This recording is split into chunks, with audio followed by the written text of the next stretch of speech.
Hey, this is Frank Yosa, CEO of Ketone Aid.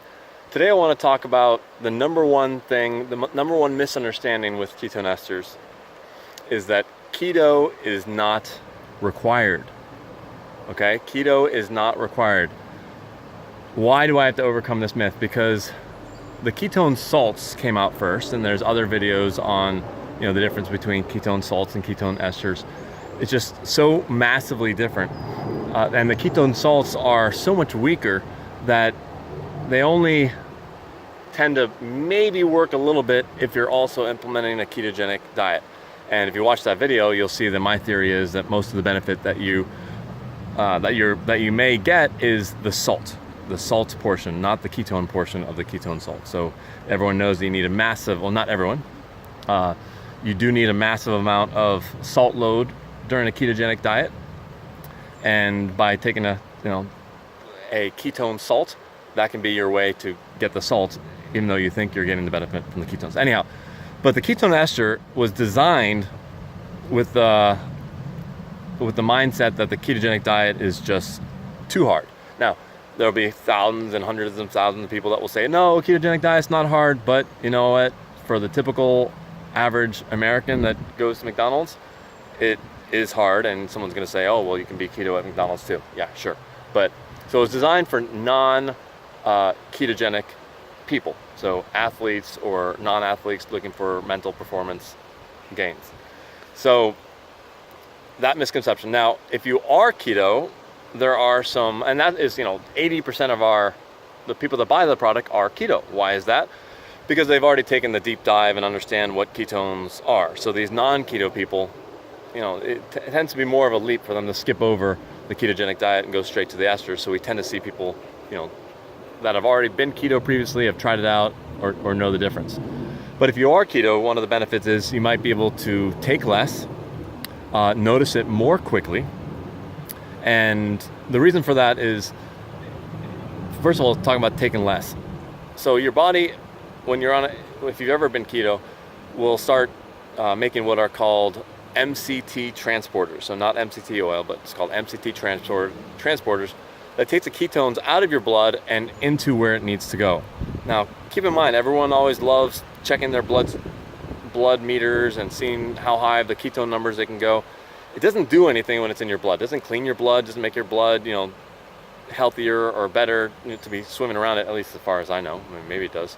But it's when it leaves your blood and goes to your brain, muscles, and the rest of your body is when it starts to have, and mitochondria is when it starts to have the benefits. But so if you already have a ketogenic lifestyle, you start to build up these MCT transporters. So a non-keto person it might take them either more product or a few more days before they can, before they notice it. So the other benefit is the quantity that you take. If you already are having your blood sugars already high because you're not keto, and you take the ester, the ester is going to drive down your blood sugar some, and then your ketones are going to go up. But if you start and your baseline is already 0.2 or 0.3 keto and your blood sugar is stabilized, then it's going to launch up from there. So you can use much less. As far as for sports performance, for an athlete to decide whether to go all in and be keto, man, I'm not even sure that that's the right decision. It takes 6 to 9 months to be fully fat adapted. Some people say 3 to 4 weeks, but just a different style, different level of fat adaptation that happens after 6 to 9 months, where you're actually able to convert fat into glucose, which is a concept that just blew my mind. I know about the protein turning into glucose, but not fat. But you have to have that for 6 to 9 months, no cheats and all that stuff. But so for an athlete to try to go full keto in order to take the ester is I think just too risky. So they can stay on their regular diet, but then they might have to do either one of two protocols. One is you just take a lower quantity. We're talking 10, 15 mLs 10 minutes before a workout with no glucose and on an empty stomach. Just do that. Or 10 mLs after a workout is less risky, right? Because if you don't want to mess up your workout, then great. Then let's play around with the recovery aspect of it. But if you want to go all out and you're not keto athlete and you take too much ester, it'll drive your blood sugar down too much. So then you need to do what's called the dual fuel protocol. So we have that on a separate video, but we take a bolus of glucose, wait 20 minutes, and then you take a bolus of ketones, and then you have two fuels. You don't have two fuels that are high. They actually bring each other down, but you have two fuels that are stabilized and can go forward. So the ketogenic diet, absolutely not required. If you're an executive trying to get, a mental edge, you might have to take a little bit more, anywhere from, more is not necessarily better. If you take too much, the other day, someone, right after I gave him 10 mLs, my brother-in-law, he said, "Oh, by the way, I'm super sensitive to things." And I said, "Oh, well, would have been good if you told me that before, because when you're sensitive, you want to take even half of the ester." And I was already giving him a tiny amount. And then I noticed that he yawned and was hungry. So that's a clear sign for him, he took too much, dropped his blood sugar down too much. The next day he took half, and he took 5 mLs. Usually I don't talk about that little, because if everyone takes 5 mLs and then they don't notice it, they say, "Oh, well, didn't work." But for him, the 10 mLs was too much. The 5 mLs helped him with his flexibility issues that he had, and the half was just as good, and he didn't have the crash, he didn't have the hunger sensations. So yeah, let's see what else on ketogenic diet not required. So also, if you don't want to do a ketogenic diet, you can also do the next best thing, which actually the next best thing from Western diet is a diabetic diet. So a diabetic diet, what that is doing is cutting out all the glucose spikes in your system. I'm not a doctor, I'm not a scientist, so I don't want to get into too technical science terms, but when you have glucose spikes, that then gets stored in your body as fatty acids, and you just want to avoid that. So the glucose spikes, meaning candy, sugar, but also fruit.